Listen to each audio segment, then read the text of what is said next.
यौम जमहूरिया 2025 के मौके पे 1 बिलियन राइजिंग की जानिब से अनहद कम्युनिटी रिसोर्स सेंटर खुमरियाल कुपवारा में इस यौम जमहूरिया को निराले अंदाज में मनाया गया। यहाँ पे खुमरियाल गांव के मर्द व जन ने इस प्रोग्राम में शिरकत की, जिन्होंने यहाँ पे पहले तिरंगा फहराया, बाद में 15 उन खवातीन लीडरान को याद किया और सलामी पेश की जिन्होंने कॉन्स्टिट्यूएंटी असम्बली में औरतों के मवासाती दर्जे को बहाल करने में अपना अहम रोल अदा किया। और 1 बिलियन राइजिंग की जानिब से यहाँ पे एक फ़ोटो एग्जीबिशन भी लगाया गया था, जिसके ज़रिए से कॉन्स्टिट्यूएंटी असम्बली की अजीम 15 खवातीन लीडरान को मुतारिफ करवाया। कम्युनिटी सेंटर की तालिबा ने स्टेज पे आके इन खवातीन के बारे में लोगों को किया। Presentation. Today I discussed about Leela Roy, who was the best Indian woman political and reformer. लीला रॉय माहिर तारीम समाजी और सियासी कारकन और हर चीज से बढ़कर एक बेमिसाल रूह की हामिल खातून थी। लीला रॉय खवातीन की हुकूक एक निडर वकील और हिंदुस्तान के जद्दोजहद आज़ादी हिंदुस्तान मुतासिर शख्सियत थी और वो नेताजी सुभाष की करीबी साथी थी। थीम को united we rise for women empowerment, यानी औरतों के मुतालिक जो हैं वही चीज हम आपसे डिस्कस करेंगे। हमारे दो कौमी नजरिए हैं। अगर लड़का अपनी मनपसंद शादी करना चाहते हैं तो वेलकम। क्या लड़की के मामले में यही होता है? ये नहीं होता। इसी तरह हमने अपने दिमाग में कुछ ऐसे मफरूजे बना रखे हैं, यानी अगर ये सोचेगी तो कम तरह ही सोचेगी, अगर ये कोई फैसला लेगी तो गलत ही लेगी। ये हमने मतलब सदियों से हम ये ख्वाब देखते आए हैं। हालांकि हर एक मैदान में जब भी औरत को मौका मिला तो उसने अपने आप को प्रूव किया। आप एडमिनिस्ट्रेशन में देखो, आप मिलिट्री में देखो, आप एयर फोर्स में देखो, आप किसी भी शोबे में देखो। खासतौर पर कशीर मंज डॉक्टर हुंद रेशो छना सु 1:800, मतलब अकिस पेशेंट 800 पेशेंट खतर अख डॉक्टर अवेलेबल। दिमाग मज थोमुत जे युस अस बेन छ, युस अस मज छ, ये गस बत रनुन सुन रनुन बस तैयार करुन युत यूत। वो मोन वनुक मकसद आज जे करंट सिचुएशन मज वारिया ज्यादा स्किल बेस्ड कोर्सेज यथ मज काम हेको करित, हेको तथ मज पन शुर पन बेन या पन्ने कोर अथ खतर तैयार कर। फॉर एग्जांपल वनो तब अख दुनिया मज ये सारे बड़ ऑर्गेनाइजेशन हेल्थ तथ WHO। तमे अकॉर्डिंग स्टडी नेक्स्ट 5 वरन मज बाय 2030 मज आस वर्ल्डस मज मोर देन 30 लाख नर्सन हज कमी। सन गरन मज प्रथ कुन जाय लेडीज आसान प्रेग्नेंट, पत अगर तमिस इंजेक्शन करुन या तमिस कुन साथ ग्लूकोज लागुन या तमिस कान दवा फोल दुन, तथ मूजूब तह वारियान गामन मज पेवान तुमन बेकिस गामस मज नत लोला। ये थी कि यहाँ औरतों के हक के लिए मर्द बोल के गए, नहीं तो होता ये है कि औरतों को अपनी बराबरी की लड़ाई खुद ही लड़नी पड़ती है। कि संविधान बाबा साहब अम्बेडकर ने हमको दिया, इसमें कोई दो राय नहीं है कि उन्होंने हमें संविधान दिया, लेकिन उस कॉन्स्टिट्यूएंट असेंबली में 15 अहम औरतें थी जिन्होंने औरतों की बराबरी के लिए लड़ाई लड़ी, और आज हम उन्हें सैल्यूट करते हैं, उन्हें याद करते हैं रिपब्लिक डे के दिन।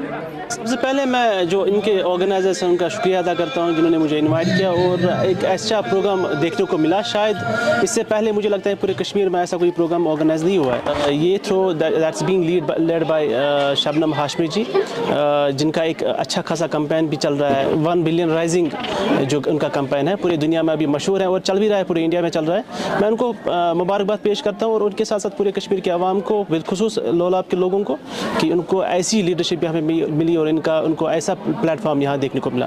जो एग्जीबिशन भी यहाँ फोटो एग्जीबिशन भी रही बड़े प्रेजवर्दी हैं, काबिल तारीफ़ हैं, और जो वुमेन जिन्होंने इंस्पायरेशन हमारे लड़कियों को जो वुमेन से मिलनी चाहिए वो सारी यहाँ पे एग्जीबिशन लगी हुई। जो टॉप परफॉर्मेंस वुमेन थी उनकी एग्जीबिशन यहाँ पर लगी और ऐसी वुमेन्स के फ़ोटोज़ यहाँ देखने को मिले, उनके वर्क डन यहाँ पे देखने को मिले जिन्हें पूरे भारत को ही नहीं पूरे दुनिया को इंस्पायर किया है। 1 बिलियन राइजिंग एक इंटरनेशनल कैंपेन है जिसका मकसद है औरतों के ख़िलाफ़ जो हिंसा होती है उसको ख़त्म करना। तो ये हर साल पूरी दुनिया में मनाया जाता है। इस बार हमने ख़ास तौर से रिपब्लिक डे के दिन मनाया इसको, ताकि हम उन 15 औरतों को याद कर सकें जो कॉन्स्टिट्यूएंट असेंबली की मेंबर्स थी और जिन्होंने औरतों के हक़ के लिए, जब कॉन्स्टिट्यूशन बन रहा था, जब हमारा संविधान आइन बन रहा था, तब जिन्होंने अंदर रह के कॉन्स्टिट्यूएंट असेंबली में उनके लिए लड़ाई लड़ी और जिसकी वजह से हमें बराबरी का हक़ मिला कॉन्स्टिट्यूशन में। या ऐसे बहुत सारे, उन्होंने यूएन में भी जाके लड़ाई लड़ी, क्योंकि उस वक्त जो लैंग्वेज है वो यूज़ होती थी, all man are equal. Hansa Mehta fought, she said all man नहीं, all human beings. You can not say all man, you have to say all human beings. तो ये बातें लगता है कई बार बहुत छोटी हैं, लेकिन बहुत इंपॉर्टेंट होती हैं। तो आज हम 1 बिलियन राइजिंग के ज़रिए उन औरतों को भी हमने सेलिब्रेट किया और किस तरह से औरतों के ख़िलाफ़ हिंसा रोकी जा सकती है, कैसे उनकी जेंडर इक्वालिटी में हम के लिए आगे बढ़ सकते हैं, उस पर बातचीत की। कई बार बताया जाता है कि ये एक फेमिनिज़म को बढ़ावा देने की बात हो रही है। फेमिनिज़म और ये इक्वलिटी, आप इन दो चीज़ों को किस तरह से देखते हैं? देखिए, कुछ लफ्ज़ों को बदनाम कर दिया जाता है और बदनाम वो लोग करते हैं जो उनसे डरते हैं। फेमिनिज़म का बहुत सीधा सा मतलब है कि औरत और मर्द बराबर हैं। फेमिनिज़म का इतना ही मतलब है। फेमिनिज़म का ये मतलब नहीं है कि मर्दों को बुरी नज़र से देख रहे हैं या मर्दों को नीचे दिखाना चाहते हैं। फेमिनिज़म सिर्फ ये कहता है, जो हमारा संविधान भी कहता है, कि औरत और मर्द को बराबरी के अधिकार हैं हर तरह के। उनको पढ़ने का अधिकार, उनको जीने का अधिकार, उनको अपनी मर्ज़ी से नौकरी करने का अधिकार, उनको अपनी मर्ज़ी से घर में रहने का, घर चलाने का अधिकार, सबको बराबर है। इतना ही फेमिनिज़म कहता है। और जो कंजर्वेटिव हैं उनको उससे डर लगेगा, क्योंकि वो औरत का एक ही रूप देखते हैं कि वो चार दीवारी के अंदर बंद रहे, मर्द की सेवा करती रहे, बच्चे पालती रहे। उनको औरत का और कोई रोल दिखाई नहीं देता, चाहे वो किसी भी समाज के कंजर्वेटिव हों, चाहे वो इस्लाम में हो, चाहे वो हिंदुइज़्म में हो, किसी भी धर्म में हो, चाहे वो क्रिश्चियन हो। इसका धर्म से कोई वास्ता नहीं, इसका सोच से वास्ता है, जो पैट्रियार्कल सोच है। ये सोच बदलने के लिए लोगों को आपकी तरफ से क्या मैसेज होगी? बहुत लंबी लड़ाई है, बहुत लंबी लड़ाई है। और मुझे लगता है कि आज जो यहाँ हुआ है वो बहुत अहम बात हुई है कि यहाँ पे मर्दों ने आके औरतों को किस तरह बराबरी दी जाए उसकी बात की है। ये इसके लिए होता क्या है कि जब हम जेंडर इक्वालिटी की बात करते हैं, सारी ट्रेनिंग्स लड़कियों के साथ होती हैं, सारी बातचीत औरतों के साथ होती है। ज़रूरी ये है कि मर्दों के साथ बातचीत की जाए, जेंडर इक्वालिटी क्या होती है। और ये भी मर्दों को समझना ज़रूरी है कि पैट्रियार्की से उनको कितना नुकसान होता है। जैसे हम बात करते हैं कि पैट्रियार्की से औरतों को कितना नुकसान हो रहा है, घर में बंद किया, दवाई जा रही है, लेकिन मर्द को कितना नुकसान होता है इसके बारे में कोई नहीं सोचता। छोटा सा बच्चा होता है, 3 साल का, 2 साल का लड़का, उसको सारा समाज कहता है तू लड़का रो मत। क्यों भाई? लड़का रो नहीं सकता, लड़के के दिल नहीं होता, लड़के के इमोशंस नहीं होते। क्यों लड़के को आप मार मार के एक हार्ड आदमी बना रहे हैं? एक लड़का भी उतना ही नर्म स्वभाव का होता है जितना लड़की होती है। हम उसे मार मार के हार्ड बनाते हैं। उसके बाद हम लड़के को ये बताते हैं कि तुमको ख़ानदान चलाना है, तुमको घर में काम। औरत भी कमा सकती है, औरत भी पढ़ सकती है, क्यों दोनों बराबरी से नहीं कर सकते? तो पैट्रियार्की का सिर्फ औरतों को नहीं नुकसान हो रहा, मर्दों को भी हो रहा है, क्योंकि उनके ऊपर ये लादा जा रहा है कि तुम इंसान नहीं हो, तुम्हारे कोई इमोशंस नहीं है, तुम रो नहीं सकते, तुम अपने बच्चे को अपने गले से नहीं लगा सकते। ये सारी चीज़ें मर्दों को बताई जा सकती हैं।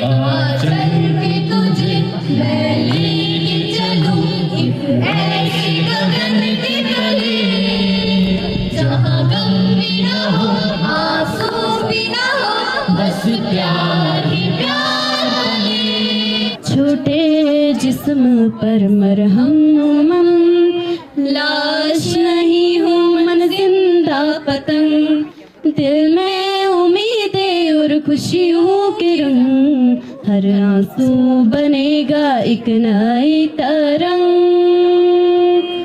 बेखौफ आजाद है जीना मुझे, बेखौफ आजाद है रहना मुझे, बेखौफ आजाद है कहना मुझे, बेखौफ आजाद है रहना मुझे।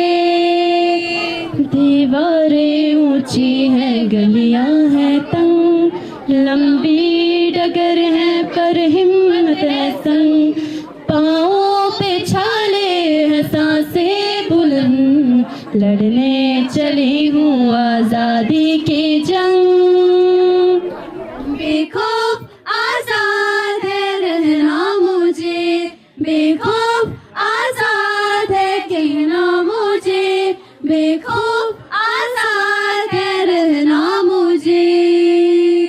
देवा की शांति चारों ओर एक दिन, ओ बने है विश्वास, हमारा है विश्वास, हम होंगे कामयाब एक दिन, कामयाब होंगे, कामयाब हम होंगे, कामयाब एक दिन। ओ मन में है विश्वास, पूरा है विश्वास, हम होंगे कामयाब एक दिन। चलेंगे साथ साथ हम, हाथों में हाथ हम चलेंगे साथ।